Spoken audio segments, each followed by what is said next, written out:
Good evening, humans. Tyrannosaurusmoth here, and tonight we're taking a look at the Legends of Lucha Libre Fanaticos Penta El 0M figure from Boss Fight Studios. I'm a huge fan of Boss Fight Studios. I love what they've been doing with the whole Legends of Lucha Libre line. Both the premium one that they had started before and now the Fanaticos are just a ton of fun, and I'm a complete mark for Penta, so I'm always happy to add another Penta figure to my collection. So let's take a look at this figure. Let's do this. Aesthetically speaking, Penta here looks absolutely beautiful, and Boss Fight just brings it again. They absolutely killed it with the original premium ones, and they killed it here. And honestly, I thought there was gonna be a lot more reuse between the original one and this one, but there's actually not. The only reuse is actually that head sculpt. The ring's getting in the way here. But we can see that head sculpt is the same. They just painted the eyes a little bit differently, so they're different contacts. But the only other same is the gloves, which were painted on the original and are just blank here. So that's pretty cool. Not only that, we got that nice silver and black color scheme. Tattoos look just as good here as they did on that original one. Nice and clear. Obviously the silhouette for the arms is a little different because we're single jointed, and so I thought the thigh piece would be the same, but I think we're going to show right here. Hopefully I get them both to stand without falling over, but the Fanaticos is definitely taller.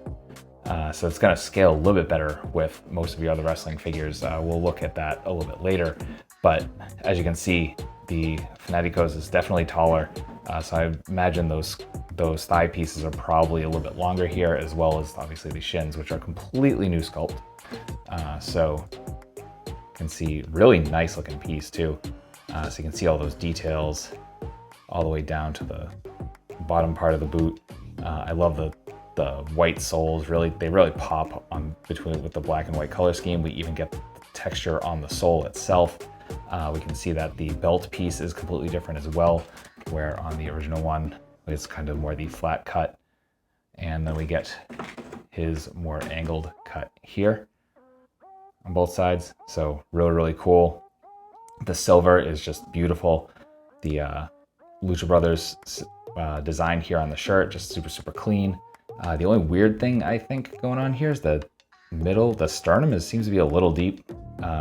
Looks a little strange, but yeah, that's about it. I mean, other than that, just absolutely killer looking figure.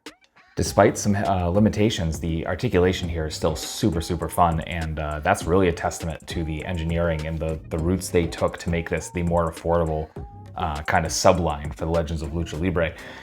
So we start off with our head, and I believe that is on the same sculpt. I haven't removed this, however, I think they did a live stream or something like that where they said that a lot of the parts like hands and heads and stuff like that are interchangeable with the more expensive ones. So we're getting some really nice down. We're even getting some fantastic up despite the sculpt back here, which is nice and pliable, so that gets out of the way. Then we got all the tilt we got in the original one. We're getting caught a little bit there. We come down the shoulders and we are just on a hinge and swivel, but we can come into our Y pose. We come to the elbows, we are single jointed. So we get to about 90, but we also get swivel there as well.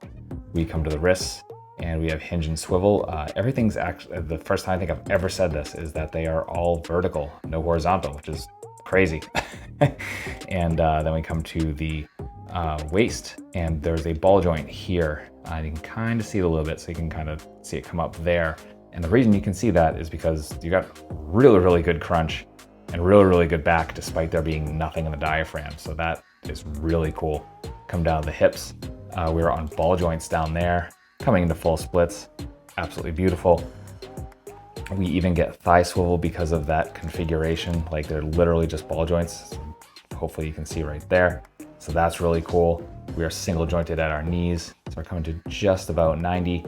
Unfortunately, no boot cut or anything like that, which is a little sad because there's no way to actually rotate the foot. But we do get some really nice point, like the slightest bit of forward, and then some crazy rocker. So that's articulation. Okay, so one quick correction, y'all. I don't know how I missed this, but Penta does indeed have boot cut And I don't know how I missed this. It's actually just sculpted so well that I could not see the separation. Again, that's a testament to both the sculpt and how tightly this is put together. So as you can see, there is boot cut there, so you can definitely get even more poses than I was aware of when I was going through articulation. So yeah, just so you know, there it is. Getting into size comparisons, here he is with the premium Penta we got last year, as well as the Fanaticos Juventud Guerrera, with the two AEW Jazzwares Pentas, with some other wrestling figures, with some Hasbro, with some imports, with some monsters, finally with an Articulated Icons Oni and yours truly in human form as an Articulated Icons Ninja. So my final thoughts on the Legends of Lucha Libre Fanaticos Penta L0M figure from Boss Fight Studio is that this is a stupidly fun figure and just the top quality that we would expect from Boss Fight Studio at this point, even for a quote-unquote basic figure. And you know, for that reason, I cannot recommend it enough. You know, it's just really good stuff. It's fun to play with. The feel of the plastic is great. You know, the articulation is on point, even though I, for whatever reason, missed that boot cut earlier. Yeah, just good stuff. And yeah, the deal would have been a little bit sweetened a little bit, pardon me, with you know, maybe an extra set of hands, and yeah, I guess that'd be just about it. But I mean, as it stands, absolutely fantastic figure, and yeah, completely worth it for the price. So if you want to pick up yours, I will include links in the description below for where you can do so. So check those out if you're interested. And with all of that being said, I want to thank you for watching, and that I hope you found this review informative and somewhat entertaining. If you did, please consider liking, commenting, subscribing, and or sharing. If you want to take it to the next level and help me even more, it is my birthday month as this review goes up. You know, I'd appreciate it. So check those links out at the bottom of the description below. So yeah, ultra thanks to you one last time for watching, and I hope you take care of yourself, take care of those around you, and most importantly, stay weird, simians.